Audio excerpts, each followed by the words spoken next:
He's going to have to do a lot of blocking right here. They've got to run on him. Got to run. Here they come. I can't go down there and do that, though. Actually, I think it's legal on the last lap. He might have got it right there. I think it's legal on the last lap.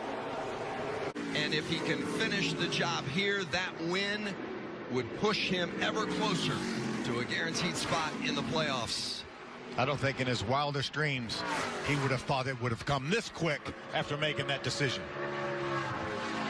Winning is always special, no matter where you do it. Winning on Father's Day, a little bit more significant. But winning the Triple Truck Challenge and 50 grand, ultra special for Ross Chastain. Yes! Good job, guys! Ow! You guys!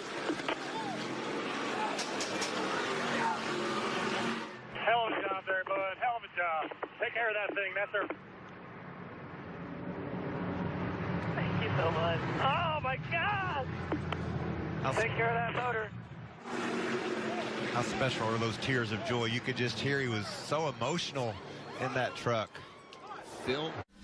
Yeah, unfortunately, you know, the height sticks have warning yellows in them and reds, and it was right off of all of them. So yeah, unfortunately, it was extremely low. And it never really changed after the stuff that teams are allowed to do. That is correct. Thank you. Brad, is the team allowed to appeal the decision, or is this just a black and white decision? No, the team is allowed to appeal the decision. It's all in the rule book.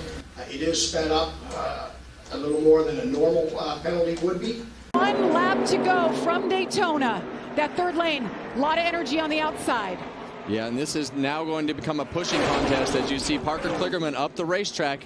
He's got that outside lane behind him, and he thought that lane was going to have the momentum with Johnny Sauter behind him. And here comes the run for Johnny Sauter. If he could hang on to his truck. He's got his teammates behind him. Ben Rhodes goes up, gets into the trucks on the outside. Ben Rhodes goes around. Sauter goes around. Parker Kligerman out front. Corey Heim behind him. They're wrecking behind him. Lane Riggs goes around. More trucks wreck. Caution light is out. Clear down. I got him wrecking off of 4. Parker Kligerman. It's official. Parker Kligerman gets the win. It's his first win since Mid-Ohio in July of 2022. Flag, Benny. Here they are. Blood is there. 11. Oh, and Davey Allison is spun. Black flag is shown to Ricky Rudd. Rudd has shown the black flag. Davey Allison is shown the checkered flag. Now one more turn. No gain. And half of that long straightaway until he sees the checkered flag.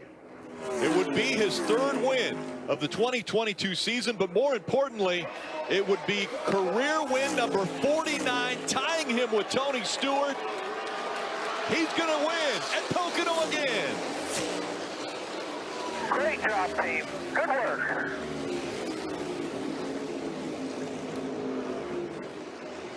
Way to go, guys. Chris, Sam, Brian, way to make up for this strategy. There was some issues discovered that affect aero of the vehicle.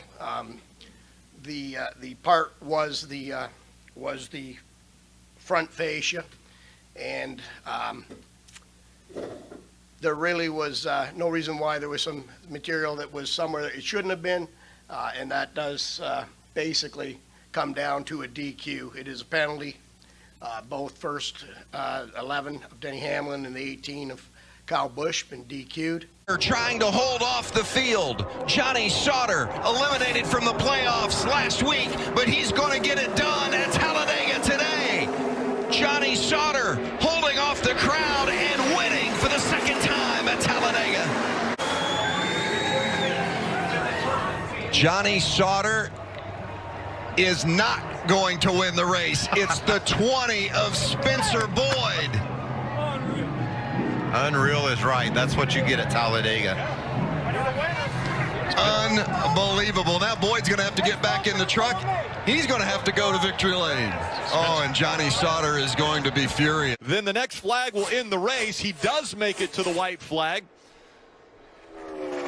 If he wouldn't have made it to the white flag before a caution came out, they would have done it again. But Kyle Busch now with a sizable lead going down the backstretch for the final time at Texas Motor Speedway. A 97-time winner, trying to make it 98 today. He was 9-0 at Texas, entering this race against the field, and he's going to make it 10-0. Kyle Busch is going to win again at Texas.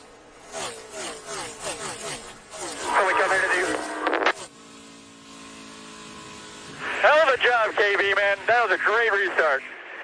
And that will make Ray Dunlap's statistics get all thrown out of loop. This is the restart. This is where it could be won or lost, right here.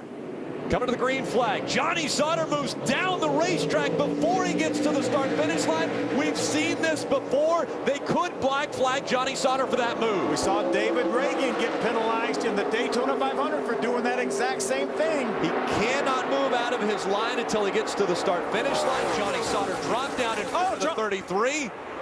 The field fanning out behind him. I thought David Mayhew was going to spin out. He was on the inside of Parker Kligerman, completely sideways. There's contact. PK Jr.'s in the outside wall. He saves it. Hang on to it. You're okay. A little bit of contact, saves it across the stripe. White flag in the air. Johnny Sauter is leading, but will he be able to hold on to that spot? Where they posted the 13, they black flagged him. They're going to take this win away from Johnny Sauter. We saw it was obvious. He was way to the inside before they got to the start-finish line. David Mayhew had his hands full with that 2 behind the 29 of Parker Kligerman. Through turns 3 and 4 for the final time. Coming out of turn number 4, Johnny Sauter's in front. He's been black flagged. It will be the win for Ron Hornaday. Win number 3 in Texas. And Phil, you brought up the perfect example. We have seen a win get taken away from someone because they tried to make that move before they got to the start-finish line. And this will have some serious implications with the points, because more than likely they will move Johnny Sauter back to the last truck on the lead lap.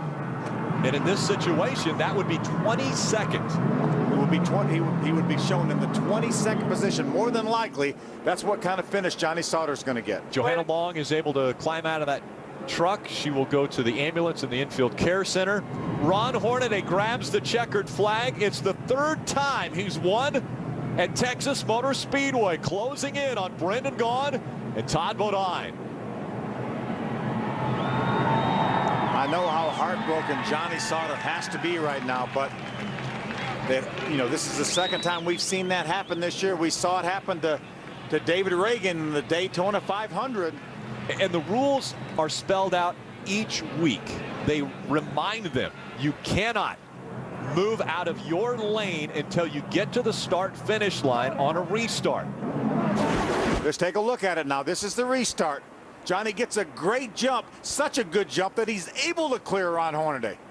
There he goes. He's on the throttle. He pulls to the inside. And there they go past the start-finish line. Here's another look here. Johnny's contention is maybe he's going to say, well, I left enough lane for Ron Hornaday on the inside. He just chose to get in behind me. Elliott Sadler, side by side, coming into the tri-oval. They bump. 3 wide. The big move on the inside. A huge win for Haley. Wow. So it's he's not looking at the line. It's a natural reaction. Well, NASCAR's made the call. They said the 24 went below the yellow line to advance his position. Winner, Kyle Larson. Hard does Cole Custer push. Right in line with you. Inside of a car length behind him. Coming up on the white flag. 1 lap to go. Denny Hamlin out in front. 2 car lengths. Cole Custer chasing. Closing the gap now as he comes out of 2. Down the backstretch for the final time. He could get to his rear bumper in the center of 3 and 4. He dives down low. Will he try to slide up? Not enough room. Denny Hamlin off turn 4 will hold him